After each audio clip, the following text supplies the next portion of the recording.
Tonight, we step into a story that spans more than 1,000 years. A story of kings and queens, of empires that stretched across oceans, of revolutions that shook thrones to their foundations. But this is not a story told with thunder. It is told with patience. With the slow turning of centuries, the quiet rise and fall of dynasties, the weight of crowns that once ruled the world and now balance on the edge of memory. The Spanish monarchy is one of the oldest institutions in Europe. Its roots reaching back to Visigothic kings who wore iron crowns, its branches spreading across the Americas, the Mediterranean, and the hearts of a people who have fought for centuries to define who they are. Have you ever wondered what it takes for a monarchy to survive for over 1,000 years? What happens when faith becomes power, when empire brings wealth and ruin in equal measure, when a king must choose between his crown and his country? This is the story of a nation forged in conquest and fractured by war, of kings who built an empire where the sun never set, and of a modern monarchy that rose from dictatorship to democracy, still searching for its place in a changing world. If this journey through the centuries calls to you, take a moment to subscribe to Little Historical. It helps a small channel continue to bring stories that deserve to be told slowly, carefully, with the time they need to settle. And if you are watching from somewhere far away, let me know in the comments. It is always comforting to know we are walking through history together, even when the path stretches across oceans and ages. Now, dim the lights. Let the world outside fall quiet. And let us begin. Long before Spain became a global empire, before its ships crossed oceans or its kings wore crowns of gold, there was only a fractured land, carved by the fall of Rome. When the last Roman emperor faded into history in 476 AD, the Visigoths swept into Iberia. They were outsiders, Germanic warriors who had once sacked Rome itself, but they came not to destroy, but to rule. They made Toledo their capital and forged the first centralized monarchy the peninsula had ever known. But this was no peaceful kingdom. Power passed not through blood alone, but through murder and rebellion. Kings rose, fell, and were replaced in the shadows of their own palaces. Religion divided them. The Visigoths followed Arian Christianity, a faith the Roman Church considered heretical, while their subjects remained Catholic. For generations, this fault line ran through the heart of the realm, until one king, Reconquista, saw a way to heal it. In 589 AD, he converted to Catholicism, aligning the crown with the people. It was a shrewd move, one that brought unity, but not peace. Without a stable system of succession, nobles still plotted, rulers still fell, and the kingdom trembled with each succession. Yet for over 2 centuries, the Visigoths held on. Their kings ruled from the ancient walls of Toledo, their laws shaped the land, and their courts kept alive the idea of a single, unified monarchy. Then, in 711 AD, everything changed. An army of Berbers and Arabs crossed the narrow strait that still bears the name of their commander, Tariq ibn Ziyad, Gibraltar. The Visigothic king, Roderick, met them at the Battle of Guadalete. He died there, and within a few years, nearly all of Iberia had fallen to Muslim rule. The Visigothic kingdom collapsed, but its idea, the idea of kingship, did not. It went underground, waiting. What rose in its place was something entirely new. Al-Andalus, the Islamic territory that would shape the soul of Spain for nearly 800 years. The Umayyads, who had fled the massacres of Damascus, built a capital in Córdoba that rivaled Constantinople and Baghdad.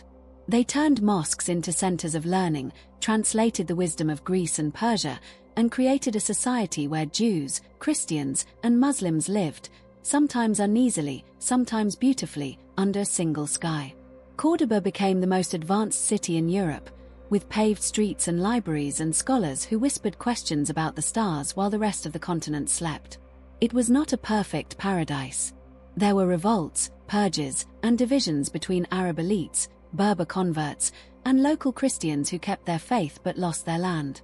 Still, for centuries, Al-Andalus was a light.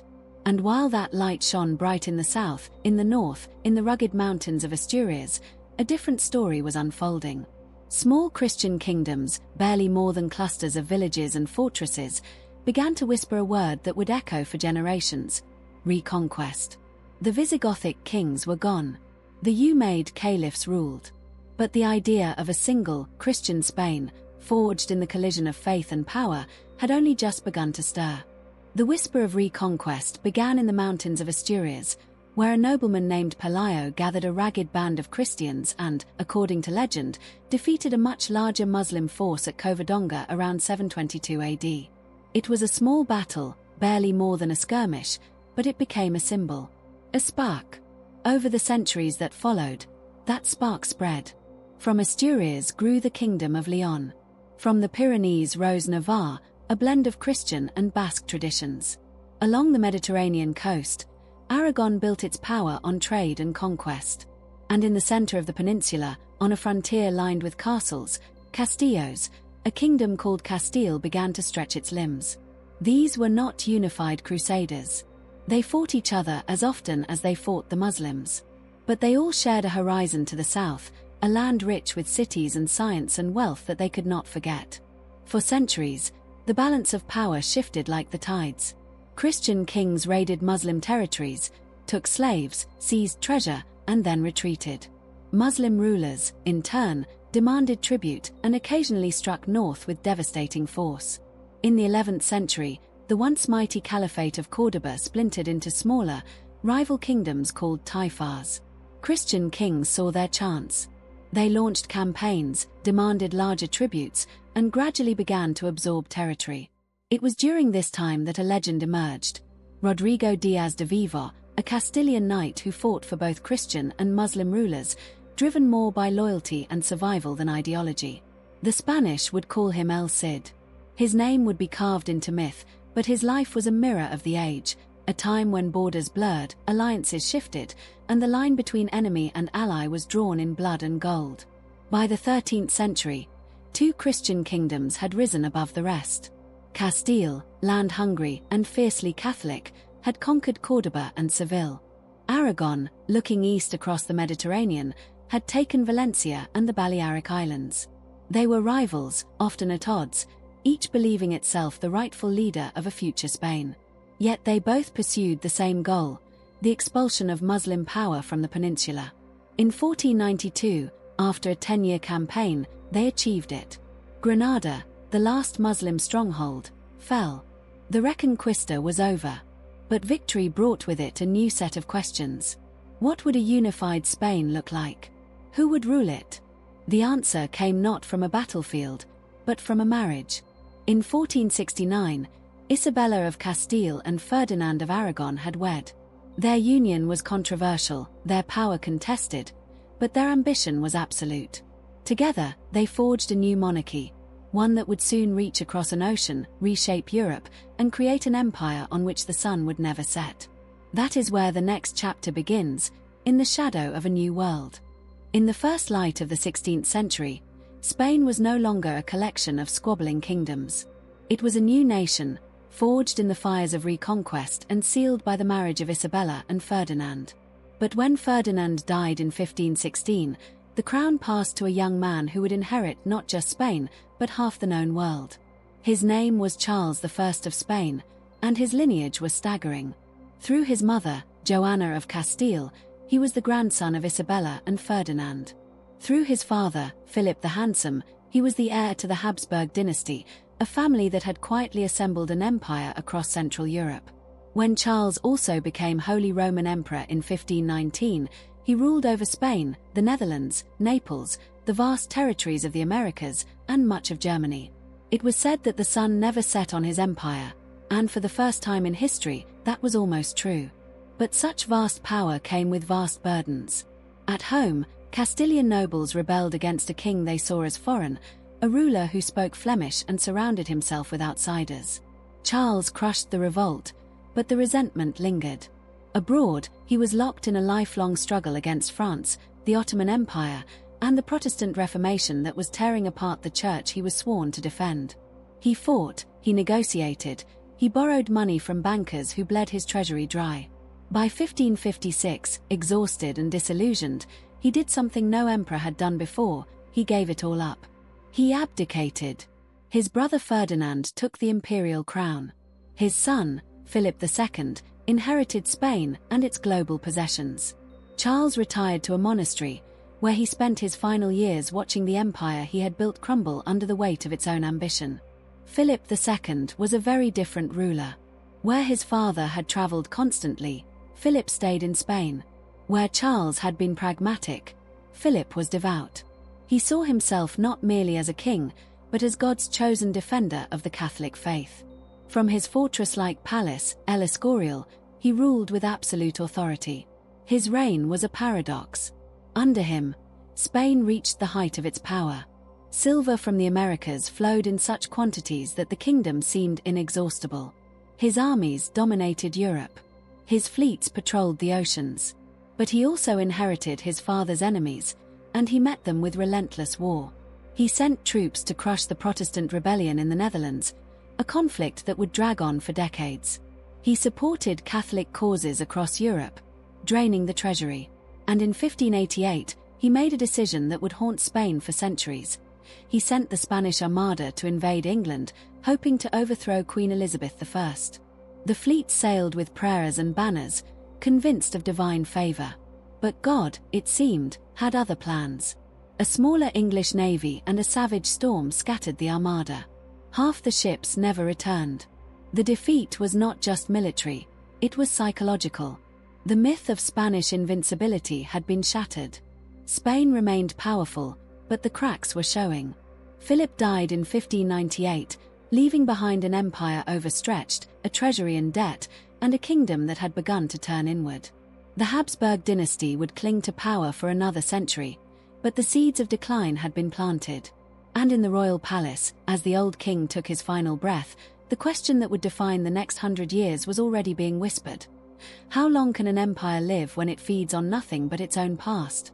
The last Habsburg king of Spain, Charles II, was born in 1661.